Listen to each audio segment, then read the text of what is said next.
সংগ্রামী তাওহীদি জনতা, আপনারা জানেন শুধু বাংলাদেশে নয়, সারা পৃথিবীতে ইসলামের দুরভিসন্ধি মুসলমানদেরকে প্রতিটি স্তরে স্তরে ক্ষতিগ্রস্ত করছে। তাদের জীবনের নিরাপত্তা নাই, ইজ্জতের নিরাপত্তা নাই, তাদের সম্পদের নিরাপত্তা নাই। 1966 সালে নিউ ইয়র্কে এই সংগঠন প্রতিষ্ঠার পর থেকেই পৃথিবীর বিভিন্ন দেশে ছড়িয়ে পড়েছে। এই উগ্র হিন্দুত্ববাদী সংগঠন মুসলমানদেরকে নিশ্চিহ্ন করার জন্য সর্বরকম ষড়যন্ত্র চালিয়ে যাচ্ছে।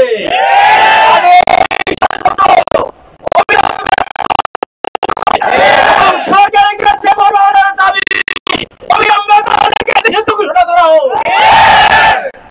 অন্যথা মুসলমানগণ তাদের দাবি থেকে সরে দাঁড়াবে না।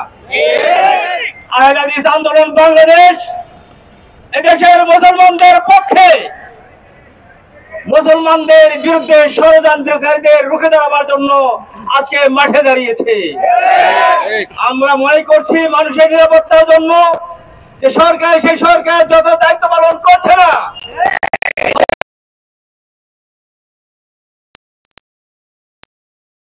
জীবীকে হত্যা করা হয়েছে, অথচ আমরা বিচারে কোনো নজির দেখি নাই। এভাবে চলতে থাকলে সরকারের নিরাপদ নয়।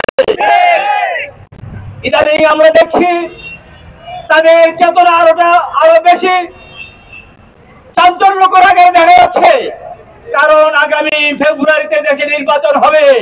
এই নির্বাচনকে বানচাল করার জন্য তারা সর্বোচ্চ ষড়যন্ত্র করে যাচ্ছে। এখনই যদি তাদেরকে দমিয়ে দেওয়া হয়, নিষিদ্ধ করা হয়, আমরা আশঙ্কা করছি অল্প দিনের ব্যবধানে দেশে বড় ধরনের সংঘর্ষ তৈরি হতে পারে, সংঘর্ষ হতে পারে, অনেক মানুষ প্রাণ হারাতে পারে। মানুষকে নিরাপত্তা দেওয়ার জন্য সরকারকে আমরা দাবি জানাবো, এখনই তাদেরকে নিষিদ্ধ ঘোষণা করা হোক। আজকের এই সমাবেশ থেকে আমি নিষিদ্ধ ঘোষণা করাবাসী, আজকে বাইতুল মুকাররমের খতিব তিনিও তার খুতবায় বলেছেন এই ইসকনের কার্যক্রম নিষিদ্ধ ঘোষণা করা হোক। আমরা তার এই বক্তব্যকে, যারা খতিব আব্দুল মালেক সাহেবের এই বক্তব্যকে স্বাগত জানাচ্ছি।